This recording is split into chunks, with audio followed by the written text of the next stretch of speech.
मैं आपकी इस बात से पूरी तरह से सहमत हूं कि आज ही किसी पुरोहित के हाथ रुक्मिणी के विवाह का निमंत्रण अवश्य भेज देना चाहिए, परंतु कृष्ण को नहीं। तो फिर किसको? शिशुपाल को। शिशुपाल को? शिशुपाल को? शिशुपाल? हाँ, शिशुपाल को। मैंने कुल पुरोहित शतानंद जी को रुक्मिणी की जन्मपत्री दिखाई थी।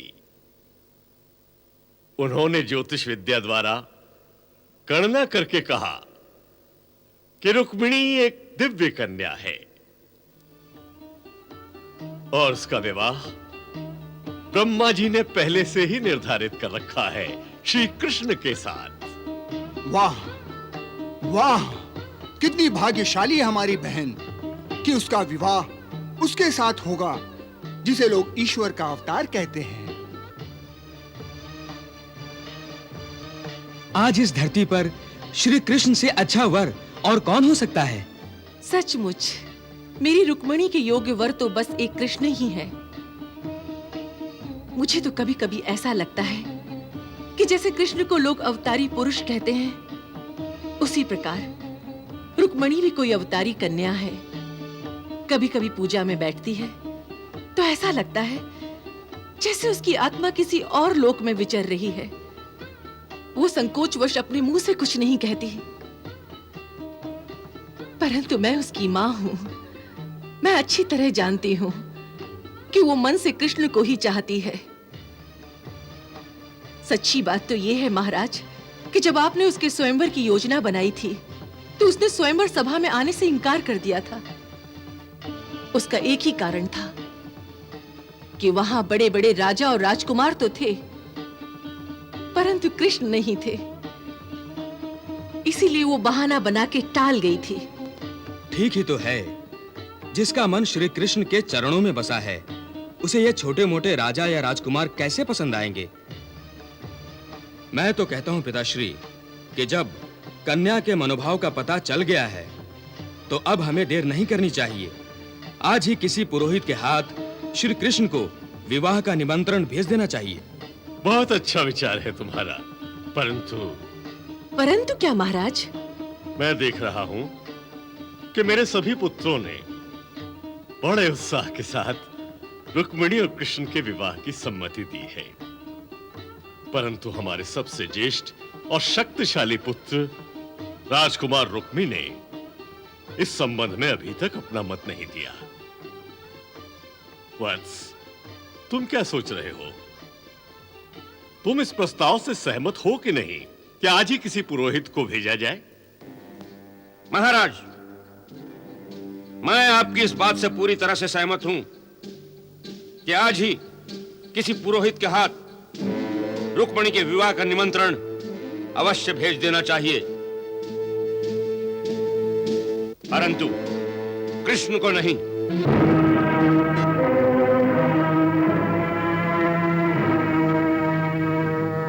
तो फिर किसको? शिशुपाल को। शिशुपाल को? शिशुपाल को? शिशुपाल? शिशुपाल को? शिशुपाल को? हाँ, शिशुपाल को। दमघोष के पुत्र शिशुपाल की बात करते हो? हाँ पिताश्री, उसी की बात कर रहा हूं, परंतु अब वो दमघोष का पुत्र नहीं रहा, बल्कि सम्राट जरासंध ने उसे गोद ले लिया है। अब वो मगध सम्राट का पुत्र है। पूरे भारत खंड में उस जैसा वीर राजकुमार दूसरा कोई नहीं। वो महारथियों में सर्वश्रेष्ठ महारथी और योद्धाओं का शिरोमणि है। वही मेरी बहन के योग्य वर है। उसे छोड़कर मैं अपनी बहन का विवाह किसी कायर ग्वाले से नहीं कर सकता। जिसे तुम कायर कहते हो भैया, उसी कृष्ण ने तुम्हारे सम्राट जरासंध और उसके साथ तुम्हारे शिशुपाल को भी युद्ध में 17 बार हराकर छठी का दूध याद दिला दिया था। ये मत भूलो भैया। और तुम भी ये मत भूलो रूकमनत कि अंततः उसका परिणाम क्या हुआ। आज तुम्हारा वो ग्वाला जरासंध की मार के भय से समुद्र के बीच एक छोटे से टापू में चूहे की तरह छिप कर बैठ गया है। और ये भी मत भूलो कि कृष्ण यादव कुल का है, और ये यादव हम सूर्यवंशियों के कुल के बराबरी नहीं कर सकते। परंतु शिशुपाल भी तो कृष्ण की सगी बुआ का ही पुत्र है, फिर उसके कुल में ऐसी कौन सी अद्भुत बात है? यही बात तुमने एक बार जरासंध की सभा में भी कही थी रूपमरथ, और तब तुम्हें उसका उत्तर भी मिल गया था कि वो कृष्ण को अपना भाई नहीं शत्रु मानता है, परम शत्रु। जरासंध और शिशुपाल हमारे मित्र हैं, इसलिए मित्र का शत्रु हमारा भी शत्रु है। यही मित्रता का नियम भी है, इसलिए कृष्ण मेरा भी शत्रु है। और शत्रु भी वो जो मेरे बराबर कभी नहीं। मैं महर्षि दुर्वासा का परम शिष्य हूं। परशुराम से मुझे ब्रह्मास्त्र प्राप्त हुआ है। मेरा रथ अग्नि की ज्वाला से प्रकट हुआ है। मेरे धनुष बाण में एक दिव्य शक्ति है, और तुम्हारे उस कृष्ण के पास एक चक्र के सिवा और है ही क्या? ऐसा नीच और हीन शत्रु यदि मेरी बहन को ब्याह कर ले जाए तो उससे बड़ी लज्जा की बात और क्या होगी? इसलिए पुरोहित विवाह का निमंत्रण लेकर जाएगा तो केवल शिशुपाल के पास। ये मेरा निर्णय है। अब भी यदि तुम में से किसी को आपत्ति हो तो उसका उत्तर मैं अपने धनुष बाण से दूंगा। ठहरो,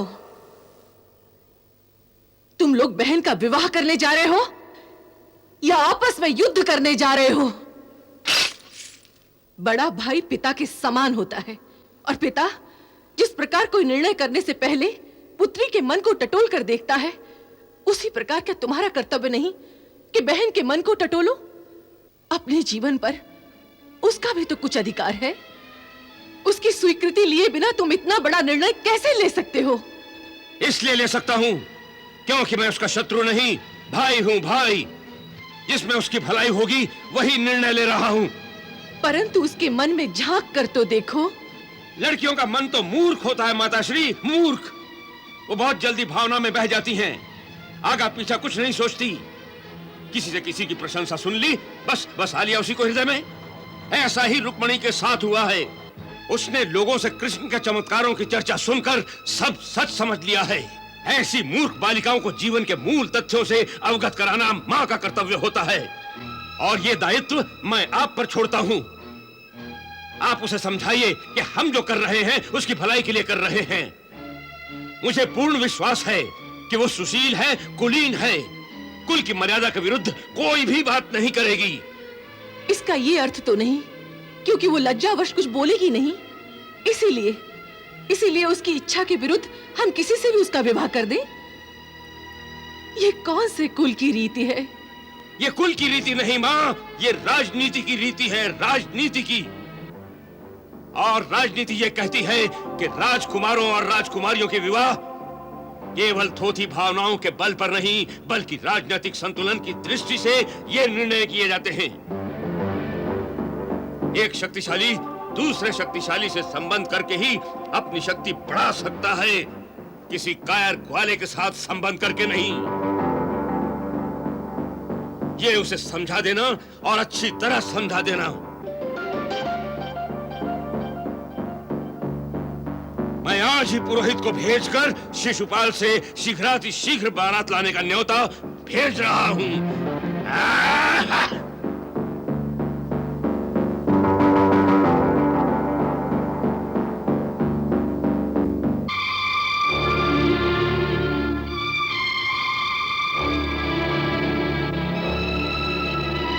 तुम तो उसे जानती हो, वो कितना हठी है।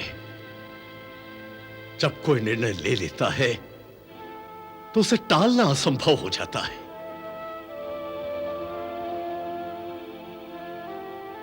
जैसा विधाता ने लिखा है वैसा ही होगा।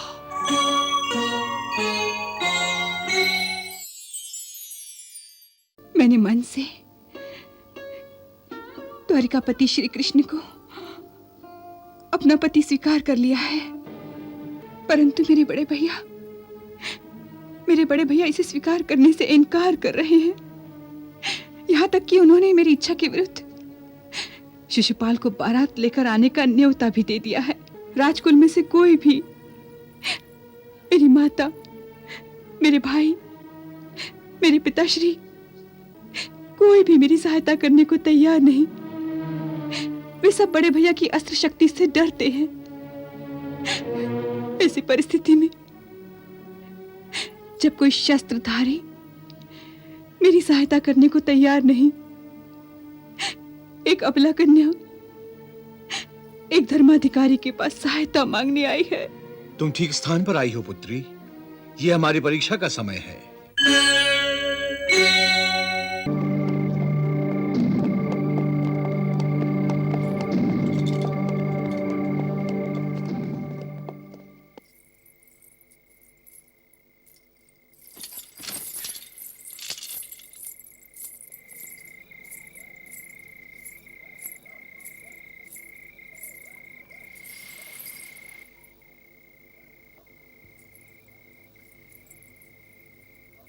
कुल गुरु के श्री चरणों में दासी का प्रणाम स्वीकार हो। तुम्हारा कल्याण हो पुत्री। आसन ग्रहण करो। इस प्रकार रात्रि के समय तुम्हें गुरु के पास आना पड़ा। इसका अर्थ है हमारी पुत्री अवश्य किसी गहरी समस्या में उलझ गई है। यदि किसी गंभीर विषय पर तुम्हारे मन में कोई दुविधा है और मन कोई निर्णय नहीं ले पा रहा है, तो हमें बताओ। हम उचित निर्णय लेने में तुम्हारी सहायता करेंगे, तुम्हारा मार्गदर्शन करेंगे। नहीं गुरुदेव, मेरे मन में कोई दुविधा नहीं। मेरा निर्णय भी दृढ़ है और मेरा मार्ग भी निश्चित है। तो फिर गुरु से और क्या चाहिए? गुरुदेव, इस समय मेरा धर्म संकट में है। मेरे धर्म की रक्षा कीजिए। मैं तुम्हारे धर्म की रक्षा नहीं कर सकता। क्यों? क्योंकि प्राणी को अपने धर्म की रक्षा स्वयं ही करनी पड़ती है। क्योंकि धर्म की परिभाषा व्यक्तिगत होती है। सो हो सकता है कि जिसे तुम अपना धर्म मान बैठी हो, उसे मैं ठीक न समझूं, मर्यादा के विरुद्ध समझूं। इसलिए जिस बात को तुमने अपना धर्म मान लिया है, उसकी रक्षा तो तुम्हें स्वयं ही करनी पड़ेगी।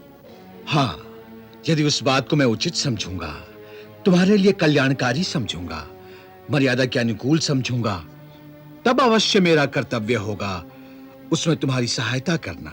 और ये सहायता न केवल मौखिक होगी, बल्कि आवश्यक हुआ तो गुरु तुम्हारे लिए तलवार भी उठा लेगा। सो पहले ये बताओ राजकुमारी, कि ऐसा कौन सा धर्म है जिसकी रक्षा के लिए तुम्हें सहायता चाहिए? नारी यदि एक बार किसी को अपना पति स्वीकार कर ले, तो पति धर्म कहता है कि फिर वह मन में किसी और के लिए सोचे भी नहीं, ना ही जिह्वा से किसी और की बात करे और ना ही शरीर से किसी और का स्पर्श करे। अवश्य यही सर्वोत्तम धर्म है। मर्यादा के अनुकूल भी है कि नहीं? निसंदेह मर्यादा के अनुकूल है, क्योंकि समाज और शास्त्र दोनों ने स्त्री को अपना पति स्वयं चुनने का अधिकार दिया है। इसलिए स्त्री के उस अधिकार की रक्षा करना समाज का धर्म है। तो गुरुदेव, मेरी रक्षा कीजिए, मेरे धर्म की रक्षा कीजिए। मैंने मन से द्वारिकापति श्री कृष्ण को अपना पति स्वीकार कर लिया है, परंतु मेरे बड़े भैया इसे स्वीकार करने से इनकार कर रहे हैं। यहाँ तक कि उन्होंने मेरी इच्छा के विरुद्ध शिशुपाल को बारात लेकर आने का न्योता भी दे दिया है। राजकुल में से कोई भी, मेरी माता, मेरे भाई, मेरे पिताश्री, कोई भी मेरी सहायता करने को तैयार नहीं। वे सब बड़े भैया की अस्त्र शक्ति से डरते हैं। ऐसी परिस्थिति में जब कोई शस्त्रधारी मेरी सहायता करने को तैयार नहीं, एक अबला कन्या एक धर्माधिकारी के पास सहायता मांगने आई है। तुम ठीक स्थान पर आई हो पुत्री। ये हमारी परीक्षा का समय है। एक और रुक्मी के ब्रह्मास्त्र का भय है और दूसरी ओर अबला कुमारी के धर्म की रक्षा का प्रश्न है, और हम इस परीक्षा में खरे उतरेंगे। तुम निश्चिंत रहो, ये ब्राह्मण किसी के ब्रह्मास्त्र के भय से अपने कर्तव्य से पीछे नहीं हटेगा। मैं तुम्हारे धर्म की रक्षा करूंगा। मुझे आपसे यही आशा थी गुरुदेव। अब मुझे एक प्रश्न का उत्तर दो। इस परिस्थिति में श्री कृष्ण का क्या रवैया है? वे क्या कहते हैं? वे तो तब कुछ कहेंगे जब उन्हें इस परिस्थिति का पता चलेगा। उन्हें तो अभी तक ये भी नहीं पता कि मैंने मन ही मन उनका वरण कर लिया है। उन्हें ये भी पता नहीं? नहीं गुरुदेव। बड़ी विचित्र परिस्थिति है। एक और प्रेम पूर्ण समर्पण की परम सीमा तक पहुंच चुका है और श्री द्वारकाधीश को आभास तक नहीं। तो सबसे पहले उन्हें इस बात से अवगत कराना पड़ेगा। जी। और यदि उन्हें यह नाता स्वीकार न हुआ तो कोई बात नहीं। यदि उन्हें नाता स्वीकार नहीं तो उससे मेरा प्रेम तो झूठा नहीं हो जाता। जो जीवन उनके नाम कर दिया है, अगर उसे वे न स्वीकारें तो इस जीवन को समाप्त करने में देर ही कितनी लगेगी। यही मेरा धर्म है। परंतु आत्महत्या पाप है। यह आत्महत्या नहीं गुरुदेव। ऐसी मृत्यु एक पतिव्रता स्त्री का सुरक्षा कवच है, जिसे वो स्त्री धर्म की रक्षा के लिए धारण करती है। वाह, तुमने मुझे निरुत्तर कर दिया पुत्री। तुम सचमुच एक महान नारी हो। तुम्हारी भावना महान है, तुम्हारा प्रेम पवित्र और महान है। मैं तुम्हें नमस्कार करता हूं। बोलो देवी, मुझे क्या करना होगा? आपको श्री कृष्ण तक मेरा ये संदेशा पहुंचाना है। आपको ये कष्ट देने के अतिरिक्त मैं ये संदेशा किसी दूत के हाथों भी भिजवा सकती थी, परंतु ये एक हल्की बात लगती। ऐसा लगता कि एक युवती कन्या जो अपने मन की चंचलता पर नियंत्रण नहीं पा सकी, उसने रतिशुदा से पीड़ित होकर अपने प्रेमी को पुकारा है। परंतु मेरा ये संदेश किसी युवक मन की चंचलता को नहीं दिखाता, बल्कि मेरा ये संदेश एक पतिव्रता नारी की पुकार है अपने पति के श्री चरणों में कि मेरा धर्म संकट में है, आकर मेरी रक्षा करो। इसलिए मैं इस संदेश आप जैसी महान विभूति के हाथों भिजवाना चाहती हूं, ताकि आवश्यकता पड़ने पर आप श्री कृष्ण को इस बात का विश्वास दिला सके कि जो मैं कर रही हूं वो शास्त्रोक्त धर्म एवं मर्यादा के अनुकूल है। मैंने इस पत्र में यही लिखा है कि मैंने देवी भगवती को साक्षी मानकर श्री कृष्ण को मन कर्म वचन से अपना पति और अपने आप को उनकी पत्नी स्वीकार किया है।